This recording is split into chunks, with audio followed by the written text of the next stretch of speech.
Aloha and welcome to a new Ohana Packers Edition podcast, the podcast where two dudes from halfway across the world chat about everything green and gold. I'm Mike, and that's Iowa Joe. Today we are previewing Week 3, the Packers 2023 home opener. Joe, I figured we'd start with just the Wednesday practice updates. The good news is that Christian Watson returned, limited participant, but good to see him back out on the field. Hopefully that's a sign that he's ready to return as soon as this Sunday's game. And Aaron Jones, he stretched but did not come out with the team. Came out of Hudson Center. I believe that's the same thing he did on Friday. And Bakhtiari and Jenkins were both riding the bike on the side of practice. So and then both our edge dudes, Lucas Van Ness and Rashawn Gary, were both limited participants. So good that Lucas got out of the game without too bad of an injury. I think they listed it as an elbow bruise, and Rashawn is just going to be on the injury report every week this season. But well, I don't know about every week, but at least until he's off the pitch count. Yeah, but otherwise, relatively clean bill of health, and hopefully it'll continue to trend that way. But Joe, what's on your mind first off going into this game on Sunday? Health. I know the rumor is, or I saw the tweet that the guy put out that, per his sources, Bakhtiari is not going to play, but I'm not going to listen to it until it actually happens. Yeah. Jenkins is most likely a 2 to 4 week injury, they're saying. Lucas actually, and I didn't realize it until I think it was Andy Herman pointed it out, that Lucas actually went back in to the Falcon game late. He just was wearing the elbow brace, so it must just be like a hyperextension or whatever, where it's not like a major concern. Yeah. And Rashawn, like I said, he's going to be on the limited and on the list until he's off his pitch count. But like you said, good news that Watson is working out more. I saw him some of the videos where he was actually running and he had the sleeve on the leg, so hopefully the compression sleeve can help out a little bit and put him on a pitch count, because it's really going to be all, they're going to need everybody that they can out there on the field for the offense, because, even though it's starting to get to be an older defense, the Saints defense is pretty good. You got Marshawn Lattimore that I guess was saying that the Packers fans disrespect him or something, or NFL disrespects him or whatever. And then which one is it? It's Cam Jordan has always been a dominant force. So they've got the guys on defense that they're going to need everybody they can get. And if both Bakhtiari and Jenkins are out, then, that's going to really hinder a lot of the stuff the Packers can do. But, as long as Watson can return and maybe even a short amount of Jones, it's going to help out tremendously. This is the first time. Well, no, I don't have to say what. This is the first time the Packers have faced the Saints at home since 2017. Let's hope they have a better game than they did that game. I was actually there in 2017. Ooh. What was that? That was the first Hundley week, I think, right? Yeah, and it really sucked because I had bought my ticket early on in the year, like during training camp or something, and then the Vikings game happened. Rodgers' collarbone broke. I paid like $250 for the ticket, and after his collarbone broke, you were getting tickets for like $100. And then it was a miserable day. It was the temperature was colder, but it was humid. So even if you had and it had just rained a little bit. So even if you had on a coat for the colder temperature, you were sweating to death because the humidity was hitting you. So and then to have Hundley go out there and just be a friggin' a lump. I think he had 0 touchdowns and 1 interception on like 107 yards or something like that. Now, it was an Aaron Jones breakout game. He went for 120, I think, 120 plus. But That was horrible. So I'm really hoping that this game will be a lot better than that one. Yeah, weather-wise, that's here without the cooler temperature. That's how it is in the spring. It rains and it's still 80% plus humidity. So Yeah. used to that. But no, yeah, like you said, this Saints team. So I know it's early in the season, but DVOA is the advanced stat that I do prefer to use. I think it does a good job of representing. It does a good job of ranking the teams in terms of their overall on-field efficiency and proficiencies. So Green Bay is actually ironically doing well on DVOA, even defensive DVOA. So for reference, Green Bay is sixth overall in total DVA.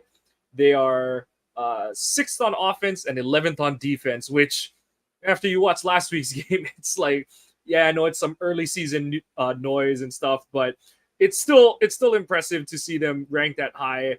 And I bring that up because they are playing the ninth overall ranked team in the Saints this week. Uh, their offense is a paltry 21st, but they are fourth on defense. And like you said, that does speak to the skill that is still on that defense. I couldn't name who their linebackers are if you had a gun to my head right now, but like you said, Cam Jordan is still the centerpiece of that defense. And their One of secondary, them's though, Pete Werner, isn't it? I believe you might be right. So, I can name one and you can't. Quan Alexander. But the secondary is young. Lattimore, I think, is the oldest player now at like 27, and then Paulson Adebo is the other corner, and he's a third-ish year player at this point. So the Green Bay, it's gonna be like you said, it's gonna be another measuring stick game for multiple parts of the roster, just in terms of for the offensive side. Um, that secondary is going to be a test. You got Adebo and Lattimore. It'll be interesting to see if Watson's back, who covers who, because they are more of a man match team. And it'll be interesting to see if they use Lattimore on Watson or if they kind of let Adebo go and cover Watson, since he'll likely be limited, and they'll let Lattimore cover Dobbs, who watching the film back last week, Dobbs I thought had a pretty good game. He was open more than he was targeted. He actually had some really good reps against AJ Terrell, and it'll be interesting to watch how the refs call this game, because they let Terrell get away with Legion of Boom level of contact and holding on the back end, and it's one of those where it's not a complaint. It's just more, as long as they're consistent with it, so be it. The Green Bay receivers have to figure out how to deal with it, and that's just part of the learning curve for these guys. But it was good to see that Dobbs kind of got a full complement of snaps last week, and he's not even on. He's a guy that's not even on the injury report going into this week, so that's a good sign for Green Bay. Like you noted, that O-line, we're not gonna know what the configuration is going to be. It would be really good for the team if Bach is able to get out there this Sunday, but just going under the assumption that he's not ready to roll this week, I think they're going to roll with Rasheed Walker at left tackle. I know that they rotated last week, but what's your thought on that? I thought it was partly because it was a road start in a dome, but I wasn't a really big fan of that against Atlanta. I'm not a fan of rotating it, period, because there's no continuity to it. You've just got to roll with your punches. Now, if they wanted to do like half by half, but not like every other play, if they wanted to play like the first half with Walker, second half with Nyman, hey, go for it, but not rotate back and forth, because like I said, there's no continuity to it, and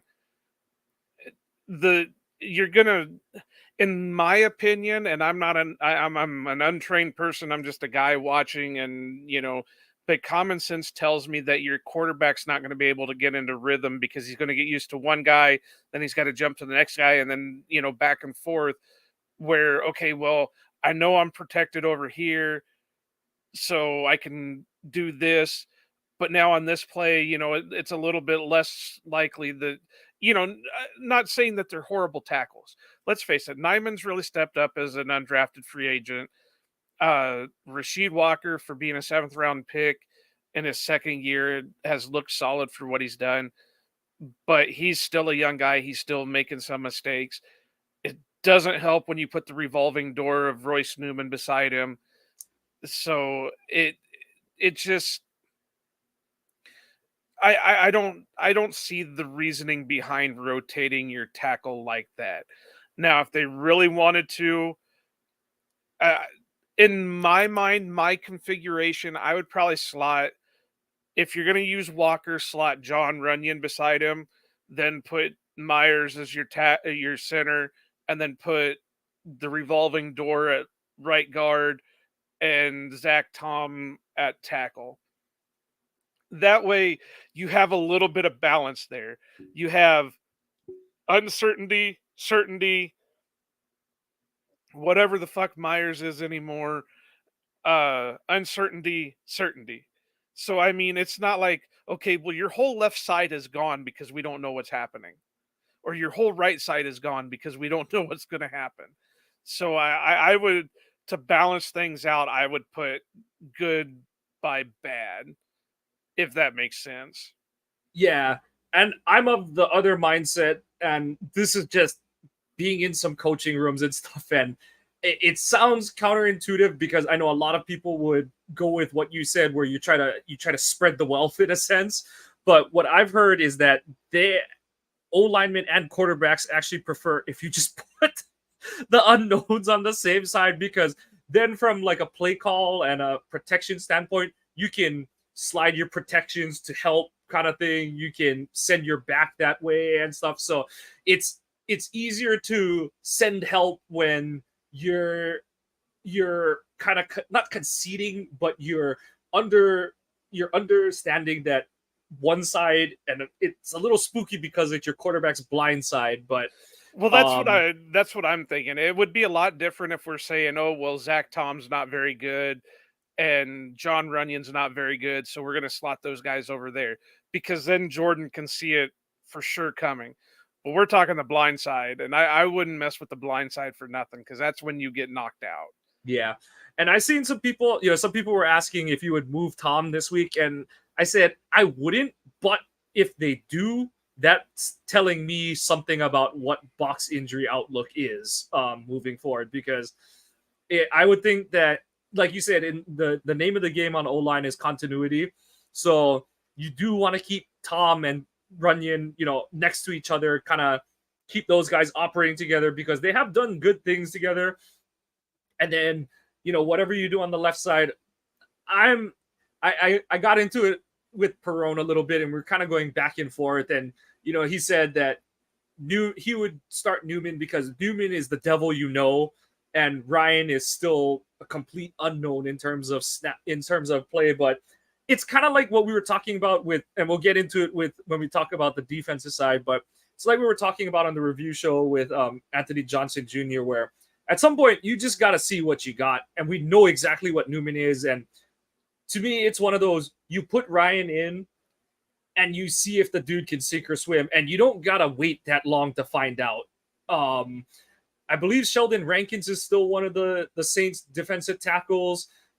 He's gonna get a healthy test early on in this game, so you're gonna find out if he can fight his way through it, or like you said, if he's a even faster revolving door than Newman is, which I have a hard time believing, honestly, at this point. So, and especially if Green Bay wants to get back to the run game, Ryan proved himself to be the much better run blocker in the preseason than Newman was.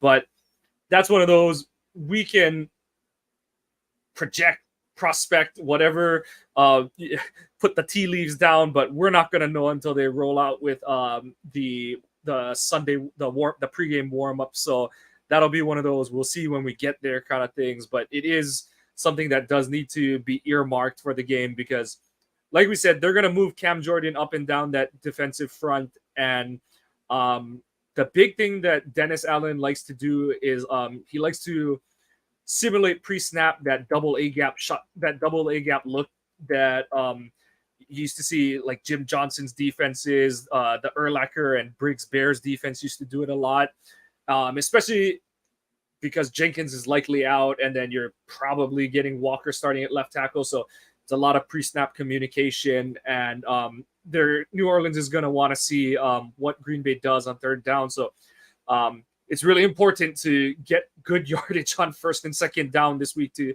stay out of third and long, because Allen is going to light up this O-line with a bunch of weird blitzes this week. You can count on that. Rankins is not with the Saints anymore. He's with Houston. Dark.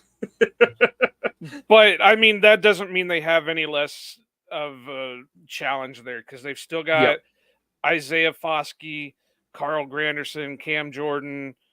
I have no idea how to pronounce his name. Kyle Phillips, Malcolm Roach, Brian Brees, Kalen Sanders, Nathan Shepard. I guess I can try it. Tano Capasano. Capusano, I think. Yeah. Yeah. And then Onyemata was one of their bigger free agent ads this offseason. So they've got some skilled players up front, and their defense is going to be tough. This is going to be their big test. Yep. Brian Brzee, old friend Jack Heflin. I think he's practice squad. But so they're gonna present some challenges for Green Bay, and like I said, it's gonna take a lot of pre-snap discussions and awareness to make sure that everyone's on the same page.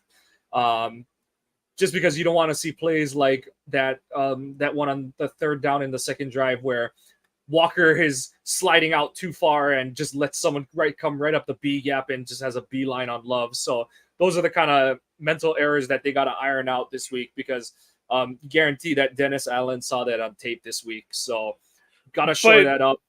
As you know, Jason Perrone, I love you, man. You're really, really ridiculously good looking and all that. But I'd side more with Kawano than I would that, because Newman is the devil, you know, but we also saw in the preseason that Sean Ryan was putting up better reps than Newman was.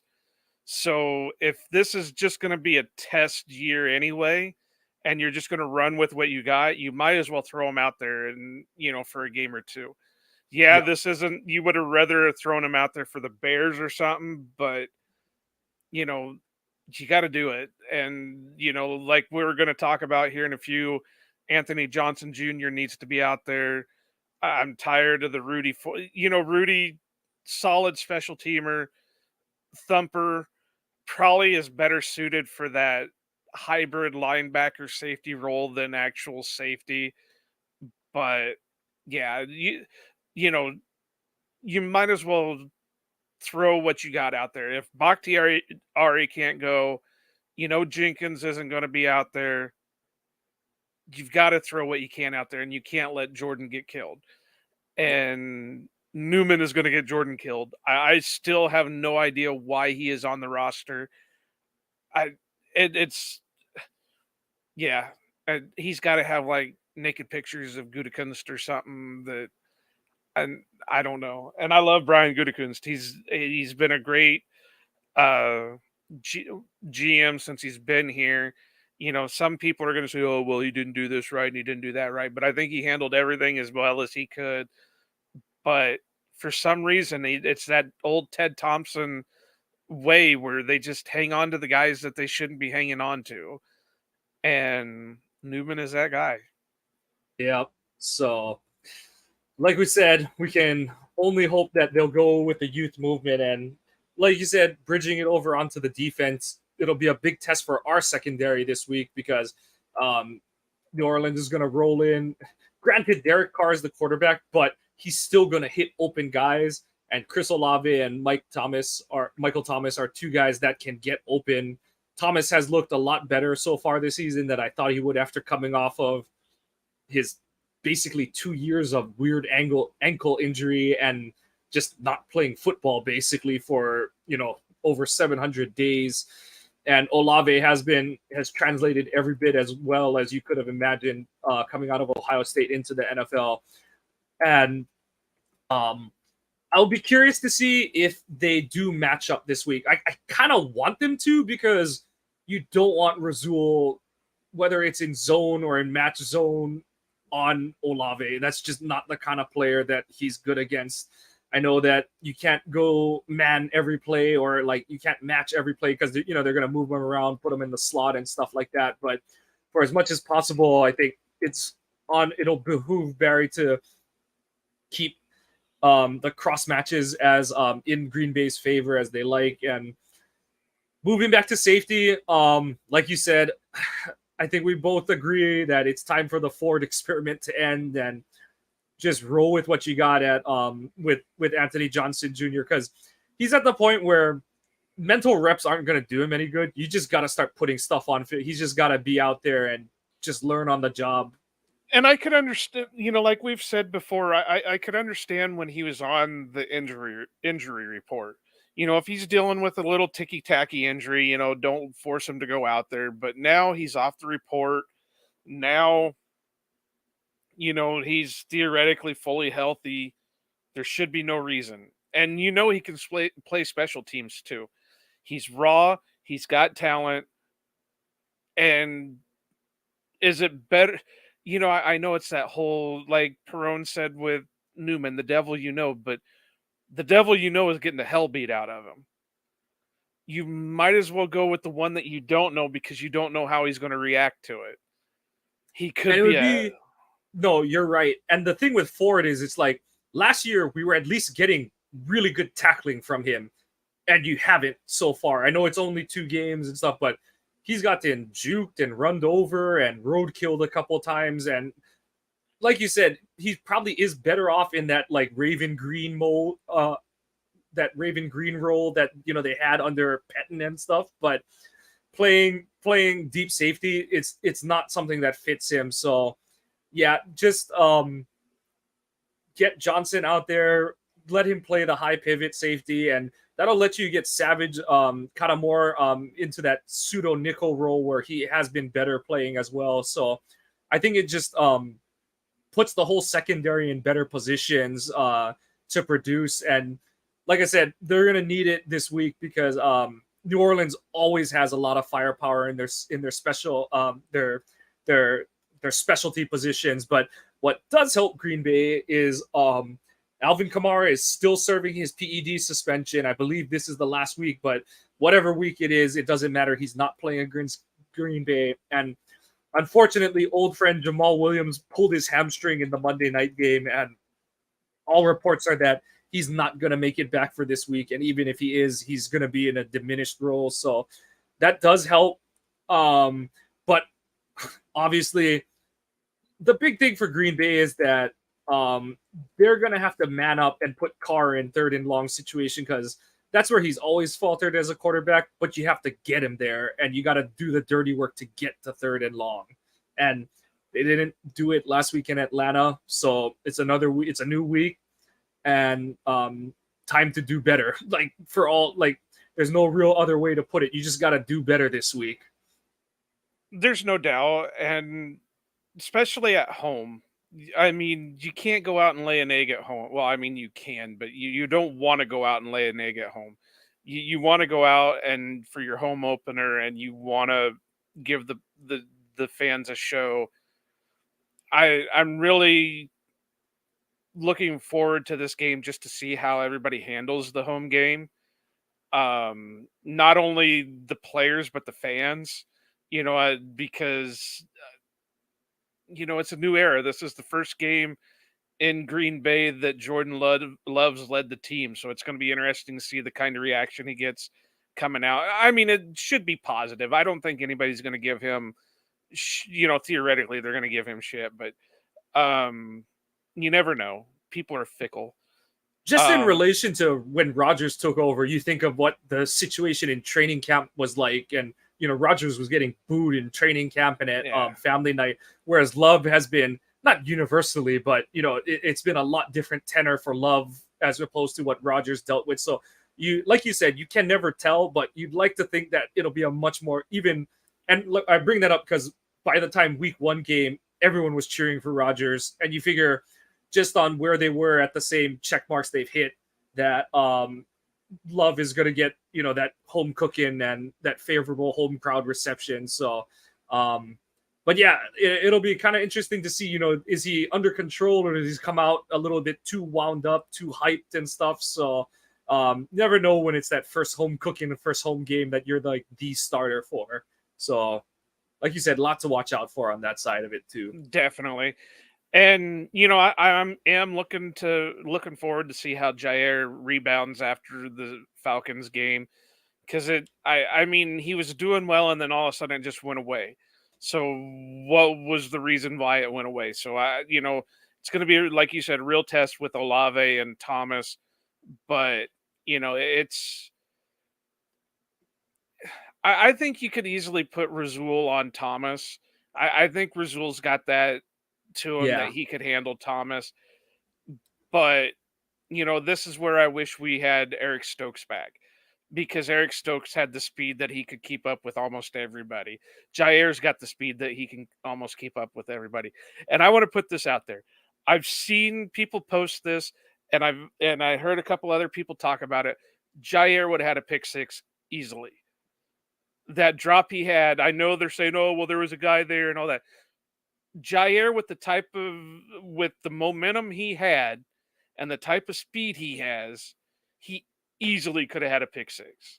yeah, no, that receiver in the flat was like still half running a route and kind of looking for the ball. So I think Jair picks it, and he might have to juke that guy at some point, but his path was pretty clear down the sideline. And I think you can't get into the psychology of it, but it probably missing that play, and then especially when your offense doesn't score a touchdown, we only got a field goal out of it. It does kind of wear on you, as opposed to like Quay's one where Quay dropped the interception coming out of the half, but Green Bay still came down and scored a touchdown anyway. So Yeah. it doesn't sting as much kind of Well, thing. and But Quay's seemed like it was like, I didn't know it was coming to me until it came to me. yeah, I Whereas think Jair's a little bit too, well, because Jair had it read, because at least he broke on the ball yeah, to make the play. Whereas Quay, I don't think he thought he could reach it. I know what you're getting at though, because he yeah, was jumping for it, and I think it caught him by surprise that he was like, "Oh, it's not that high. I've like got it in my hands," kind of yeah. thing and stuff. So And kind of the yeah, thought, oh my God, they threw it at me again. yeah, because it was almost the same play that he made last week in week one, I should say. So Yeah. yeah, but So, but no, it's like I said, I want to see how the defense rebounds. Because, and this is another thing a lot of people have been bringing up. Joe Barry wasn't as bad as people are making it out to be against the Falcons. That's true.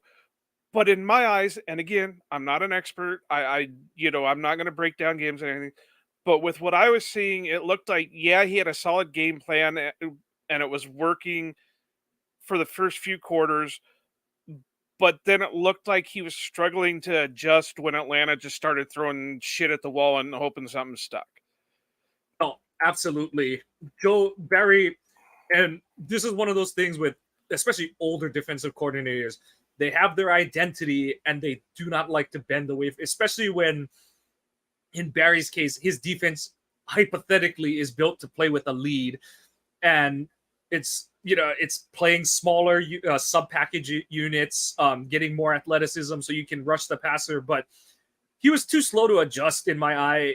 People were like, "Oh, there were missed tackles, missed assignments. Jair dropped the pick six," but when you walk out there with undermanned fronts because you want to play sub package against 13, three tight end personnel groups and leave your defense out leveraged, it's like you're just asking for trouble. And by the time he made adjustments, it was too late. Bijan and that O line were in a rhythm, and the floodgates were open at that point, and you weren't sticking the genie back in the bottle at that point. So Right. And, you said it yourself, Bijan was, hitting his stride. Well, that right there shows you that Barry was struggling to adjust, because we were even getting Devondre Campbell covering Bijan Robinson. Now, I love Devondre. He's an athletic backer, but when you put Bijan Robinson out there in the flat, you've got to have somebody else than a linebacker covering him. I mean, if you're going to put a linebacker, put Quay out there because, Quay's quicker and that than what Devondre is. But that's when you need to move. And I hate to say it, but at least he would have been able to hit him, Rudy Ford out there to, cover Robinson. So that's what I mean. It just he had a great game plan, and of course, the defense was wearing down because the offense went stagnant in the second half. But it's the adjustments, and that's what's gonna hurt him in this game. Is Joe Barry gonna be able to adjust to anything that the Saints throw at him? Yeah, that's a big one. It's just a big bounce back game all around because, like you said, it wasn't. It's not their fault, but it's also not totally their fault in that the offense sat for so long because Barry's defense couldn't get. The offense goes up 24-12. I think there's like a minute left in the third quarter, let's say, and then Barry's defense can't get off the field for over 4 minutes of game time, which you add in the quarter changeover and all the crap that goes with it. That's like 30, 45 minutes of real time, and expecting your first time starter quarterback on the road to, cold start your offense is asking a lot in that scenario. So just all around, bounce back for everyone, bounce back for the defense, Barry, LaFleur managing the clock, the pre-snap clock situation, all those kind of things. It's the frustration with last week's game is it was the adults in the room who let go of the rope. Much as I mentioned this in the Lombardi Bar chat room or the chat during their stream that we had LaFleur go out and be super progressive with the flea flicker that he had, and the Jaden Reed touchdown and stuff like that. But then in the second half, when they're up, he goes the other way and goes super, super conservative. And it's like, you're not playing to win, you're playing to not lose. Which always means you're playing to lose. Right. So, I mean, this is the same issue that we've been having with the Packers forever, is they can never play a complete game. They only play half a game. If they play a shitty first half, they play an amazing second half. And, or it's the other way. And it's like, you guys got to play complete. The Bears game, in a way, was a complete game. But you also got to take a look at the team that the Packers were playing. It was the Bears. They're, we can mention that a little bit. They're in a complete, meltdown right now. Their defensive coordinator resigned. The Justin Fields is calling out the coaching, and who knows what's going. I even saw a joke tweet that we won't get into that because the allegations that were made in that tweet, they were just really, really bad. No, I'm talking. I saw a joke tweet where the per sources the owner of the Bears was going to transfer the Bears to the XFL starting in 2024, and it's like, so long story short, the Packers weren't playing the best team there is. Now we're going to be playing, we played the Saints, the Falcons. They weren't the best team, but they were a better team. Now we're playing the Saints, who are a better team. We're like progressing. So we went from sucky team to all right team to decent team. It's a good team. Yeah. Yeah. So, it's going to see how the Packers can handle the progression. Yep. It'll be interesting to see how they handle it, but it is good that they're playing at home. But we're going to start to bring this one to a close tonight. So we're going to get to some of our projections for the game. We have our yes, no's for the week. So Christian Watson, Aaron Jones, yes or no for either or both playing? Watson, I'm going to say yeah, but I think he's on a pitch count. They're going to rotate him in slowly just to see how the hamstring handles. I imagine he's going to probably be a game time decision unless something happens on the injury report on Friday where they, either take him off or he's full participation or whatever. So I imagine he's going to get a few snaps. Um, Jones is a 50-50. I think it's going to be a game time uh, uh, decision, but I think it's going to go either way. He sounded like he was doing a little bit more work today in practice, but still wasn't fully participating. Um, so it's gonna be close. But if I had to choose between the two of them, I think Watson's gonna play and Jones will probably sit. But again, it's gonna depend on how the Friday practice looks. Yeah, but hey, that's why we're making these projections now, because it's so up in the air.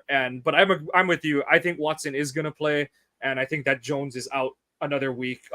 Especially with next week being the short week into a Thursday night game. I think they kind of just play it cautious with Jones and try to have him for a divisional game next week against Detroit, because it'll be a short turnaround. So um, move on to your over unders. So on the Packers side of the action, Joe, over under Jordan Love at 225 passing yards. Um, I'm trying to think. I don't think he's hit over the 225 mark yet. I think he went close in the Bears game, but he was definitely under in the Falcons game.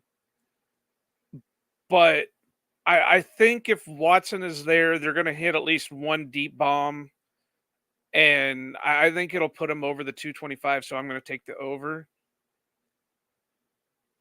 Yeah, I'm gonna take the over too, just because I don't think they're gonna. It's kind of curtailing into another one of your over unders, but I think they're gonna see similar production on the ground as they did last week. But I think they hit on some of those plays where they got DPI yardage last week, so I think he'll hit over on over 225. Week one he was over 225. He had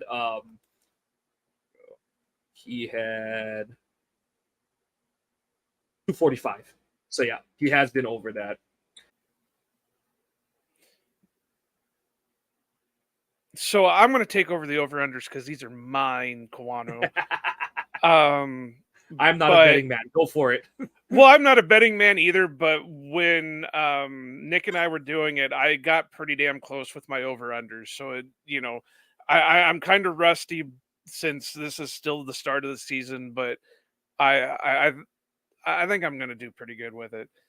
Uh, so my next one is Jair Alexander over under half a interception. He's been super close so far twice this year. No, he had the one in the Bears game, and he dropped one in the Saints game. So no, right? Did So he you have think the of last one, year's Bear game? No, it was only or was it Razul that had it in the? no, Rizul had the first one in the Falcons game. Only Quay picked off Fields this year. Okay, so yeah, but I think he was close to one. I think Yeah, he's he was been close. close. Yeah. I think he's been close to one in both games. So Yeah. he's due. He's got the talent for it, but for some reason he just can't hang on to it. So over under half an interception. Yeah. I'm going under, just because I get the feeling that they're gonna just pound passes to Michael Thomas, and I think Razul is gonna be covering Thomas. So I don't know how many opportunities Jair is gonna get to get his hands on one. I'm gonna take the over. Like I said, it's due. I mean, he's been so close so many times. It's due. So that one's an easy one for me. I definitely take the over on that. Uh, so my next one is Rashawn Gary 1.5 sacks over under.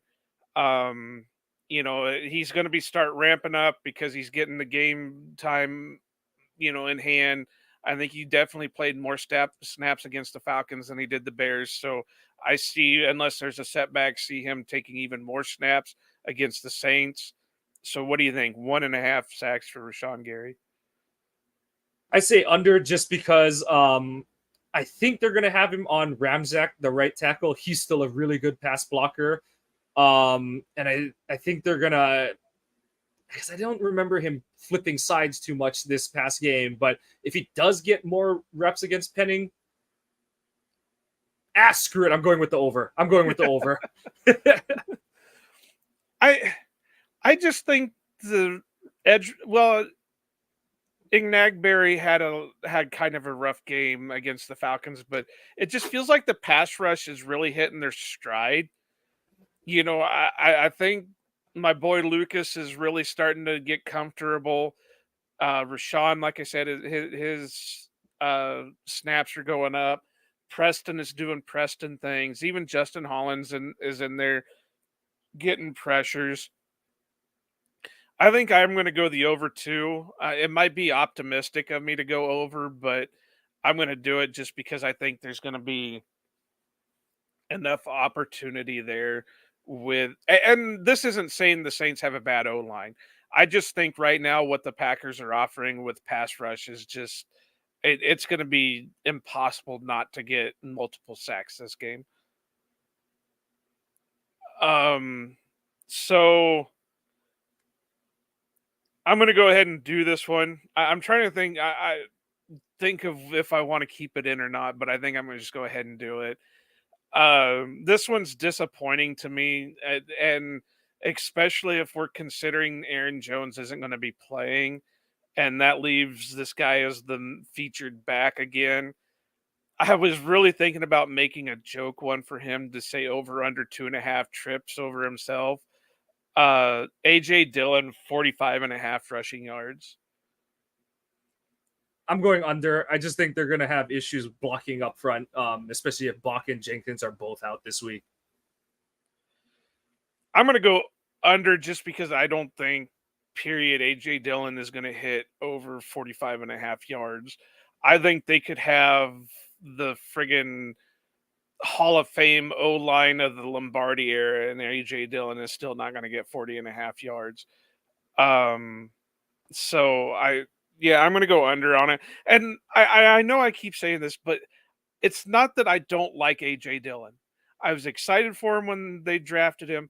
I think he has tremendous potential, but there's something not there clicking for him. And I have to repeat this with everywhere that I'm posting it. His pad level isn't there. His balance isn't there. His bowling ball tendencies aren't there. He's not driving a pile like he should be able to drive. There's something not clicking there, and I don't know what it's going to take to make it click. I don't know if we need to get somebody out there with like a newspaper and smack him in the back of the head every time he doesn't do what he's supposed to. I don't know if they need to like get like a pit bull or something to chomp on his ass and get him to go. I don't know, but something needs to happen because he's definitely not living up to all the hype that we thought there could be. My last Packer one, and I've got a couple of the Saints, but my last Packer one is 1.5 TDs for Reed, Jaden Reed. I mean, he's been amazing so far. We were kind of hype on him when he was drafted. There was a lot of talk about how he was a basically Jackson JSN light, where he didn't have the pedigree, he didn't have the talk like JSN had, but he still was going to be able to do the things JSN did. And I think he's even outdid what the expectations for JSN were. So I really think this could be a multiple TD game for Reed. So I'm just going to go ahead and say I think it's over for 1.5. But what do you think, Mike? 1.5 TDs for Jaden Reed? I think under just because I think we're going to see Musgrave get his first career touchdown. And I think I just think there's going to be more targets to spread the ball around to. And they might score from farther out. Whereas I think Reed is their down in the red zone guy. So just get the feeling that we're gonna see. I think Love will still get like 2 to 3 touchdowns, but I think they're going to be more spread out, even more spread out this week. Oh, I agree that the ball's going to get spread more, but I just have this feeling that Reed has the ability to get himself open, that he's just going to, be out in the flat or do like a curl or something, get the catch and immediately juke out his defender and be gone, because he's got that kind of, he's not like a Christian Watson fast, but he's got speed to him. So that's my thinking behind it, is I think he's gonna he's gonna break a tackle and just bust it. But so I'm only gonna do a couple of these Saint ones. 2.5 sacks for the Saints defense overall. Everybody on this, so it could be like a corner rush, it could be a safety blitz, it could be an edge rusher, it could be a tackle. But I set it kind of low because Jordan Love is a little bit more mobile than what Rodgers was. So 2.5 sacks for the Saints defense. I think under. I think they might get 2, but I don't think they'll get more than that. It hurts, but I'm going to go over and slightly over, because I have a feeling that you're going to get that first initial hit, and then you're going to get a couple of the fluke sacks where there's going to be like a bobbled snap from Myers or something, and it allowed a rusher to get in, or some kind of, or Love rolls out and doesn't get the ball out of his hand in time for the corner to, or a safety to hit him. So I think there's going to be a few fluky sacks, but I'll take the slightly over.